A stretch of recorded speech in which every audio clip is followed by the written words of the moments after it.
아브라함이 그돌라오멜과 그와 함께한 왕들을 쳐부수고 돌아올 때에 소돔 왕이 사회 골짜기 곧 왕의 골짜기로 나와 그를 영접하였고 살렘 왕 멜기세덱이 떡과 포도주를 가지고 나왔으니 그는 지극히 높으신 하나님의 제사장이었더라. 그가 아브라함에게 축복하여 이르되 천지의 주제이시오 지극히 높으신 하나님이여 아브라함에게 복을 주옵소서. 너희 대적을 내 손에 붙이신 지극히 높으신 하나님을 찬송할지로다 하매 아브라함이 그 얻은 것에서 10분의 1을 멜기세덱에게 주었더라. 소돔 왕이 아브라함에게 이르되 사람은 내게 보내고 물품은 네가 가지라. 아브라함이 소돔 왕에게 이르되 천지의 주제이시오 지극히 높으신 하나님 여호와께 내가 손을 들어 맹세하노니 네 말이 내가 아브라함으로 치부하게 하였다 할까 하여 네게 속한 것은 실 한 오락이나 들매 끈 한 가닥도 내가 가지지 아니하리라. 오직 젊은이들이 먹은 것과 나와 동행한 아넬과 에스골과 마물의 분깃을 제할지니 그들이 그 분깃을 가질 것이니라. 아멘. 여러분들 주변에서요, 참 괜찮아 보이는 사람이 어떤 자리에 딱 올라서면 좀 무너지는 모습 이런 거 보신 적 있으신가요? 저는 저 사람이 그런 줄 몰랐는데 왜 저 사람이 저러지? 라는 경우들을 꽤 많이 봤던 것 같습니다. 개인적으로 만나고 개인적으로 이야기하고 그리고 개인적으로 식사를 하거나 이럴 때는 이 참 괜찮은 분이에요. 그런데 어떤 자리에 딱 올라가고 어떤 위치에 딱 되고 나니까 그 사람의 몰랐던 모습들, 여기서 몰랐던 모습들이라는 것은 조금은 부정적인 모습들, 권위적인 모습이라든가 귀를 닫은 모습이라든가 이런 모습들을 보게 된 적이 꽤 있었습니다. 아마 우리 주변에서는 텔레비전이나 이런 곳에서 정치인들에게서 이런 모습들 많이 볼 겁니다. 여러분 선거철 되면은요 온 대한민국에 종과 머슴들이 넘쳐납니다. 다 종이 되겠다 그러고 다 머슴이 되겠다 그러고 로타리마다 사람들이 손은 들고 인사하고 무슨 이렇게 자기 번호판 들고서는 90도 인사를 하지요. 딱 선거 전까지만요. 그리고 난 다음 일단 선거에 이기고 나면 사람들이 완전히 바뀝니다. 이런 걸 갖다가 안면몰수라고 하지요. 그리고 나서 여태까지 종과 머슴이 되겠다고 하는 사람들이 받아야 할 의전과 그리고 특권 이런 거를 주장하기 시작합니다. 그리고 나에 대한 의전이 나에 대한 특권을 인정해 주지 않는다고 대놓고 불평하기도 하지요. 국회의원들에게는 대략 한 200가지 특권이 있다고 합니다. 우리는 경험할 수 없는 특권들이에요. 그거를 경험하면서 사람들이 바뀌어지는 겁니다. 지역사회 문제에 대해서 발벗고 나서서 무언가를 할 것 같이 말하면서도 딱 당선되고 나면은요, 좀 이야기를 하려고 이야기 찾아가면 미리 약속하지 않았다고 안 만나주고 바쁘다 그러고 없다 그러고 또 만남을 피하거나 이러한 저러한 핑계로 약속조차도 지키지 않고 공약을 손바닥처럼 뒤집습니다. 정치인들만 그런 것 아닙니다. 작은 공동체 아니면 직장 안에서라도요, 작은 조직, 무슨 위원회, 협의기구, 무슨 회 이런 거 만들어지면 그것을 대표하는 사람들이 선출되거나 때는 추천되어지고 선택되는데 평소에 그렇지 않던 사람들이 감투가 씌워지면 사람의 눈빛이 바뀌어지고 말이 바뀌어지고 행동과 태도가 싹 바뀌어지더란 말입니다.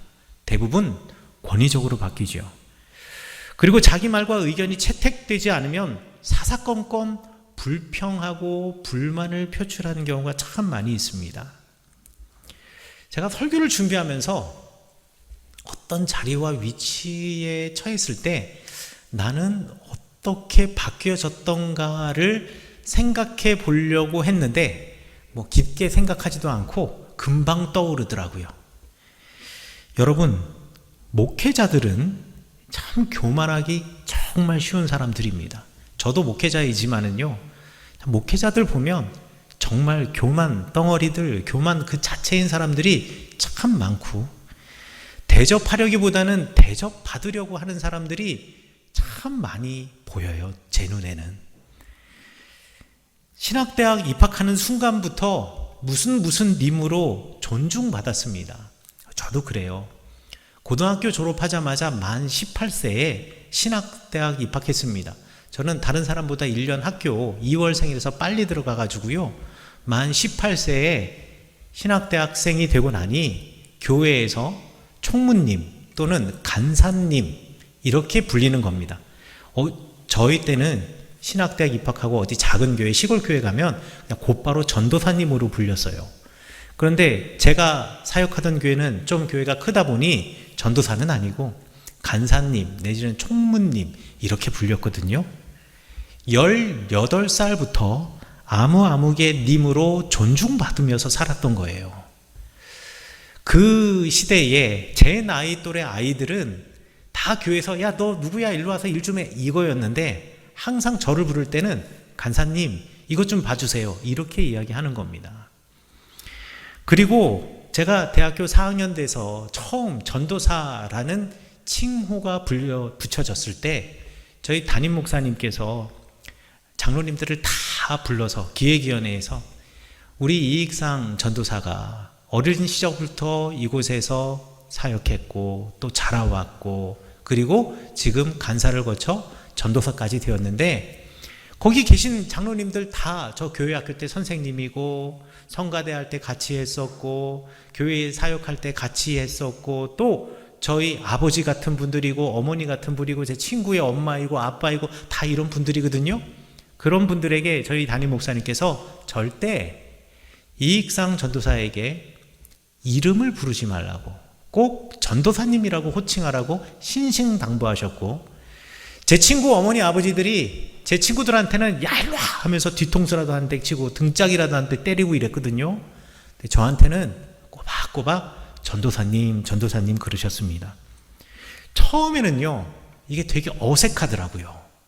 아유 제 친구 엄마 아빠가 갑자기 그러니까 갑자기 우리 앞집에 계시는 저 어릴 때 업어서 키우셨던 권사님이 전도사님 하니까 이게 너무 어색하더라고요.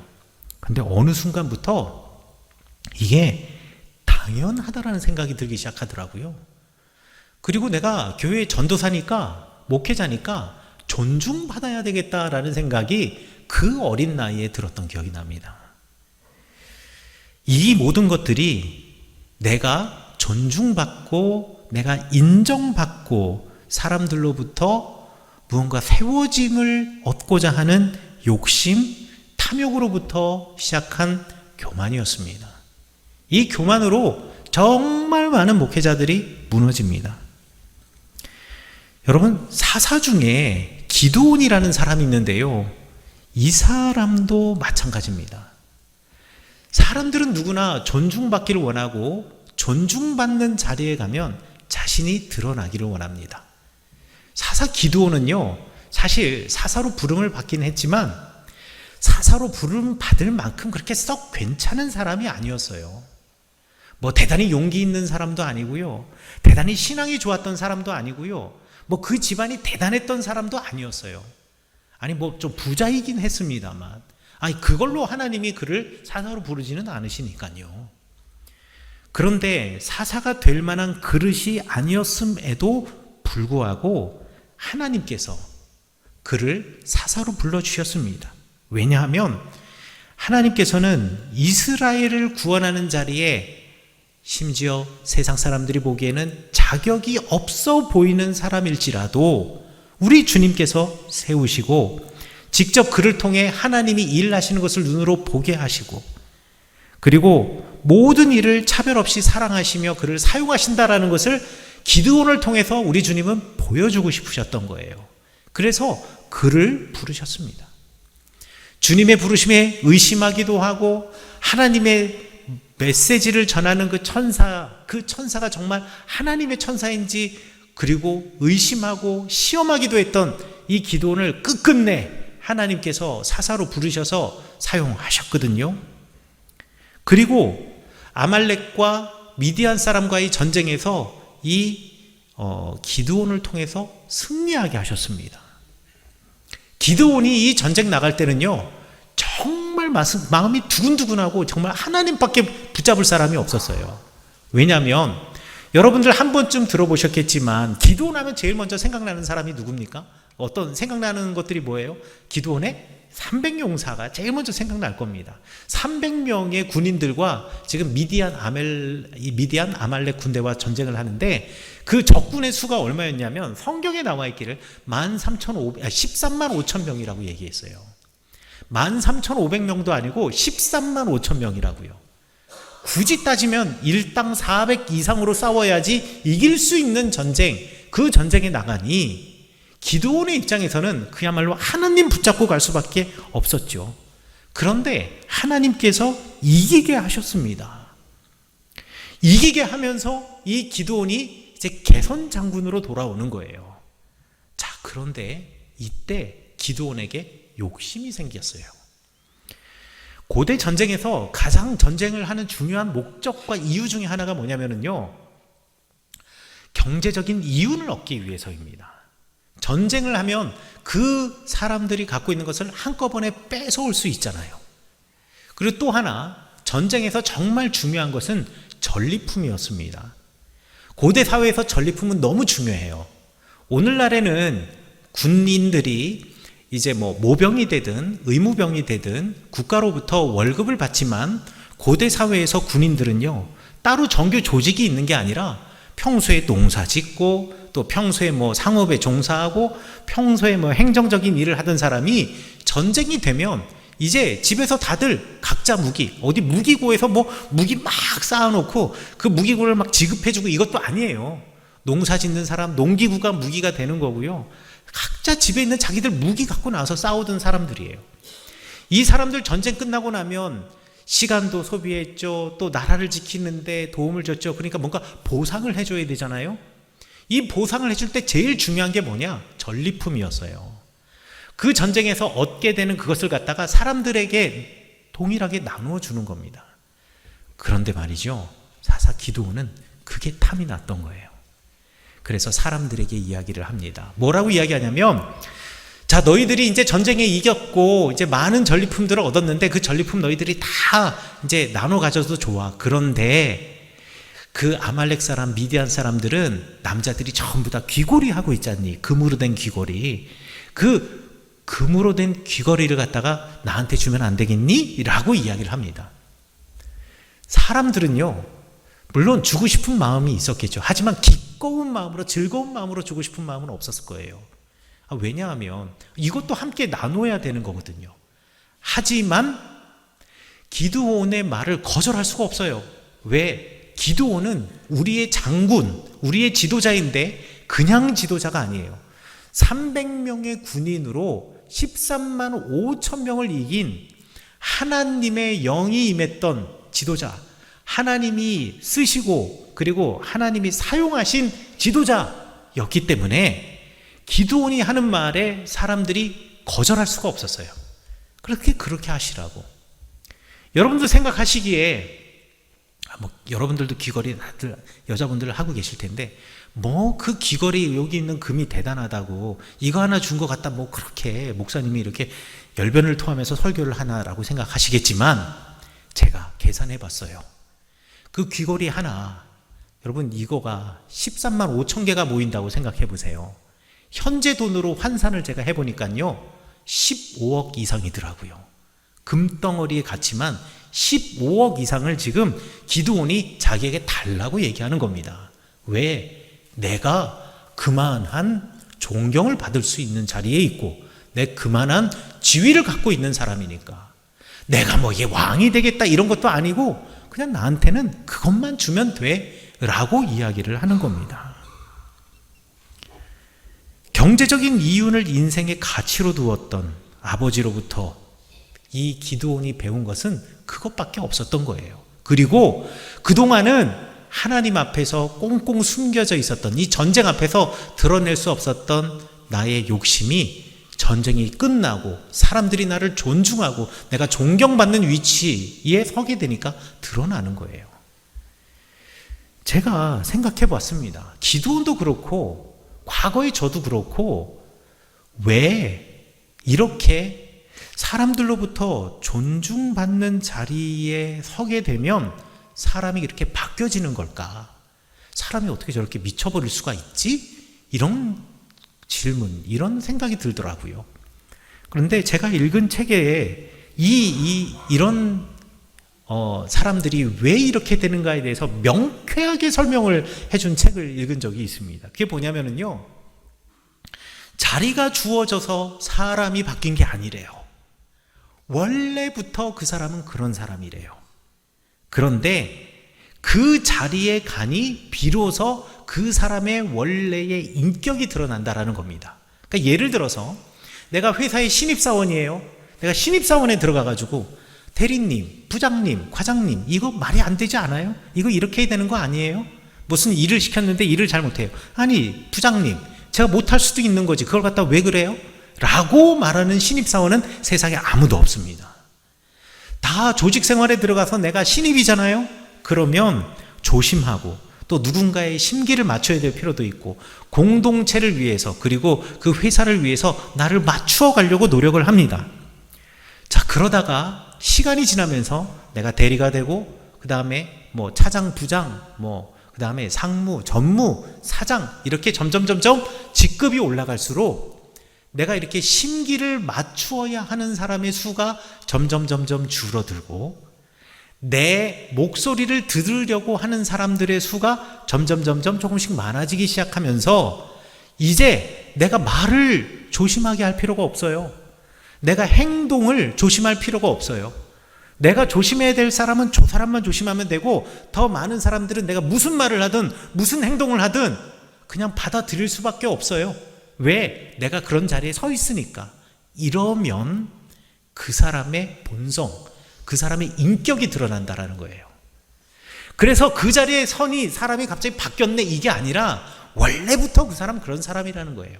다만 그 자리에 올라서게 되니까 그동안 숨겨왔던 자기의 모습이 이제 거름종이 없이 다 드러나게 됐다라는 거죠. 이런 기도원 그리고 이런 저와 같은 사람, 이런 사람과 정반대되는 사람이 있으니 그 사람이 누구냐? 바로 아브라함입니다.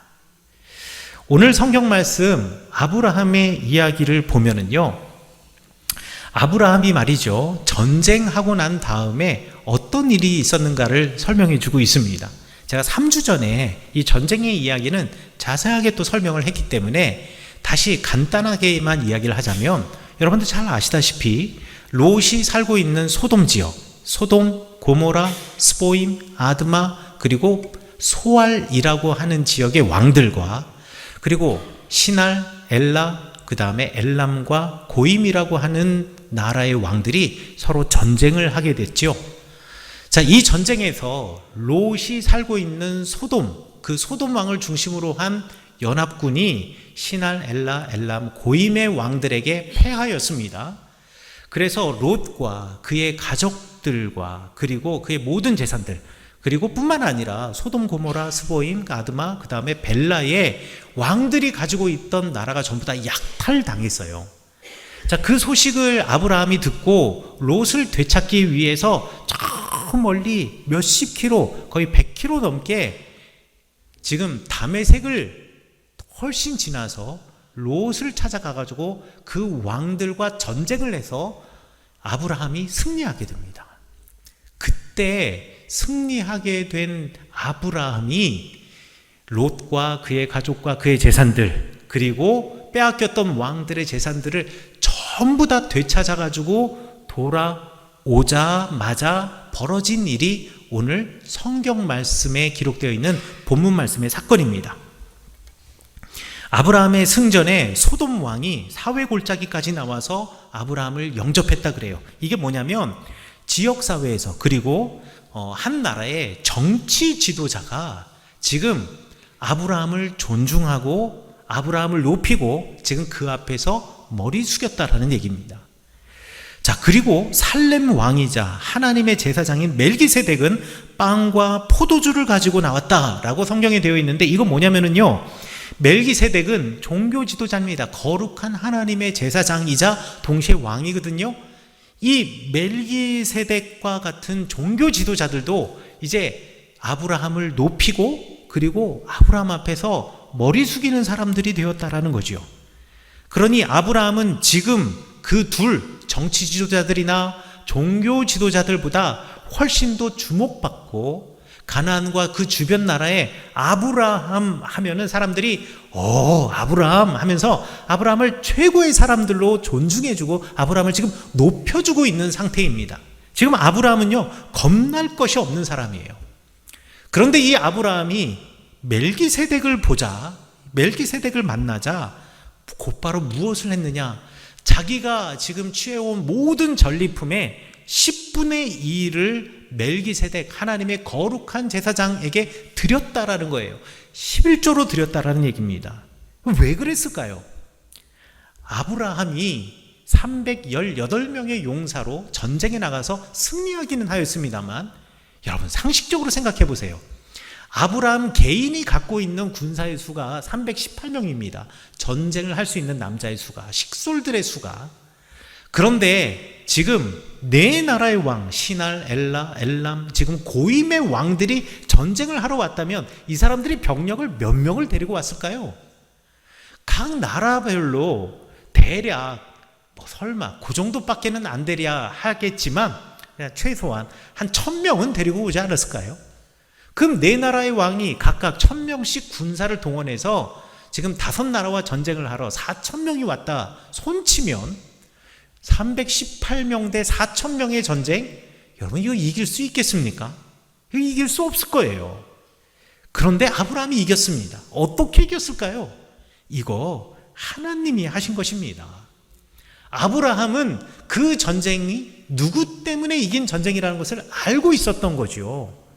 그러니 멜기세덱이 와서 나를 존중해 주지만 하나님의 지극히 높은 제사장인 멜기세덱 앞에 먼저 아브라함이 나아가서 자신이 가지고 온 전리품의 10분의 1을 기쁜 마음으로 드린 겁니다.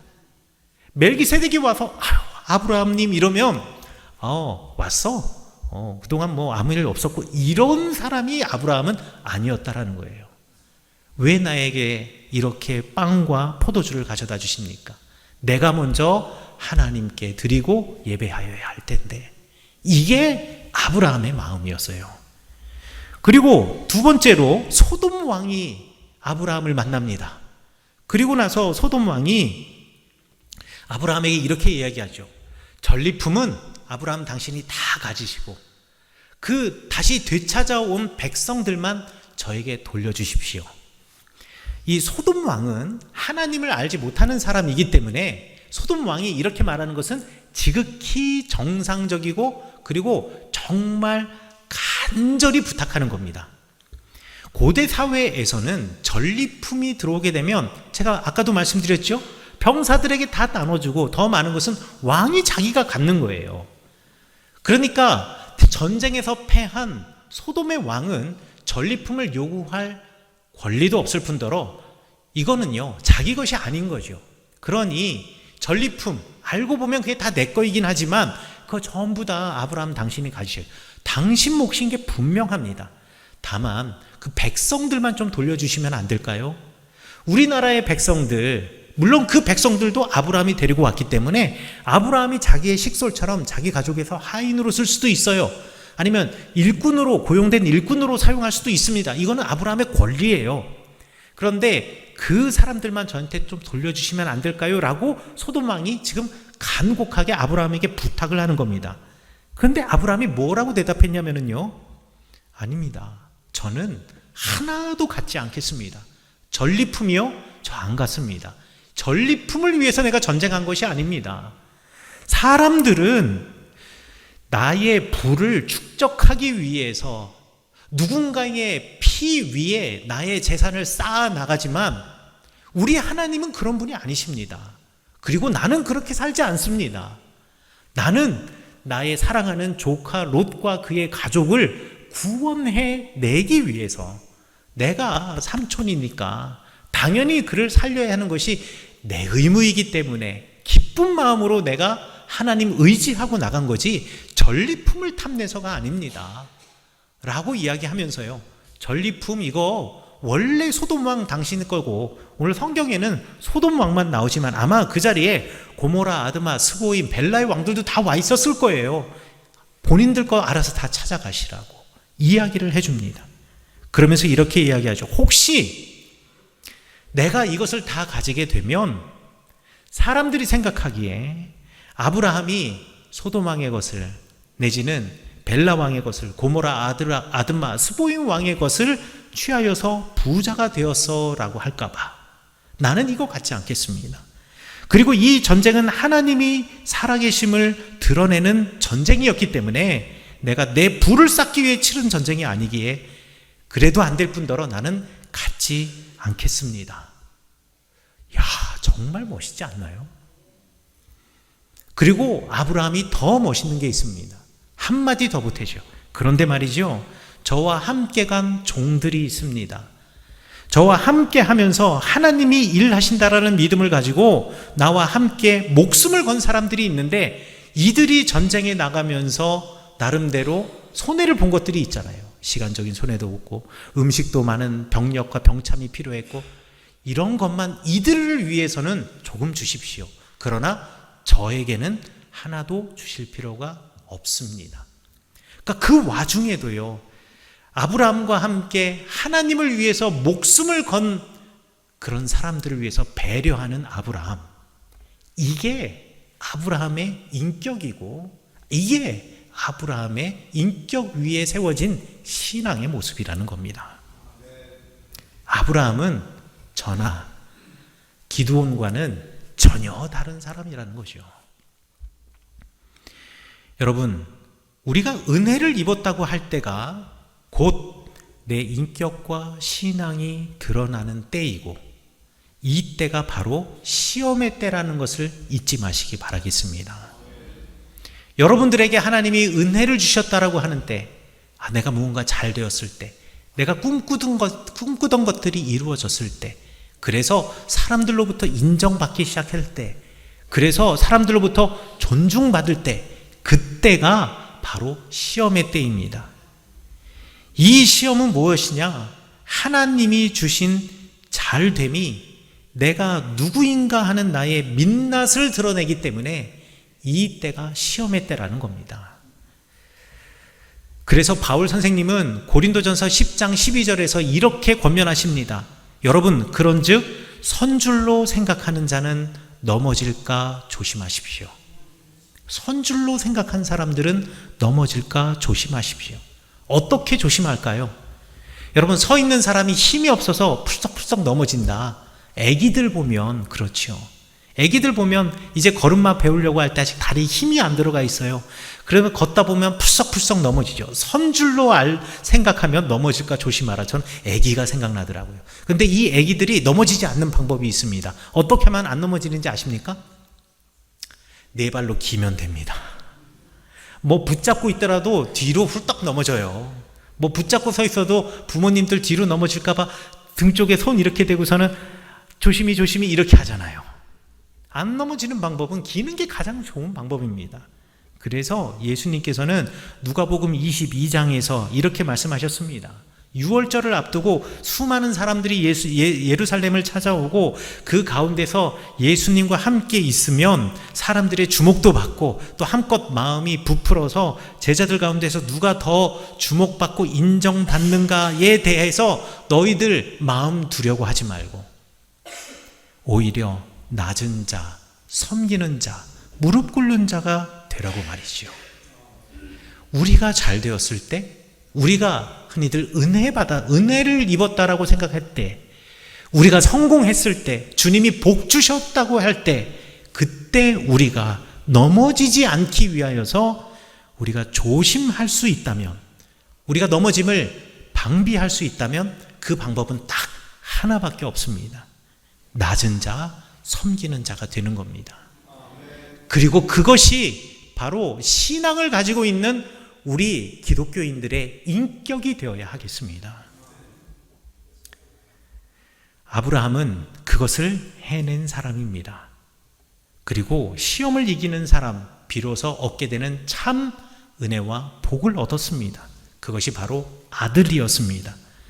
더 이상 바랄 수 없을 때 주신 아들의 복, 이길 수 없을 것 같았던 전쟁에서 승리를 주신 주님께서 더 이상 자녀를 생산할 수 없을 것 같았던 아브라함에게, 그 가정에게 아들을 허락하시는 약속과 실제로 그 아들을 주시는 그 복, 우리가 참 하나님의 은혜와 복을 누리고 얻고자 한다면 은혜를 누릴 때 하나님 앞에 겸손하며 사람 앞에 겸손한 여러분 되시기를 간절히 축원합니다. 그리고 여러분의 삶에서 내 진짜 인격을 만들어 나아가기 위해서, 그리스도의 인격을 갖기 위하여서 자꾸만 나 자신을 깎아가고 만들어야 간다는 것을 잊지 마시기 바라겠습니다. 사랑하는 성도 여러분, 아브라함이 받은 축복을 함께 누리기 위해서 아브라함처럼 하나님께서 하셨음을 인정하고 고백하고 은혜 받았을 때, 은혜 입었을 때, 그리고 복을 얻었다라고 생각한 그때 오히려 겸손하고 나를 낮추고 주님을 높이셔서 더 큰 은혜와 복을 누리시는 여러분 되시기를 간절히 축원합니다.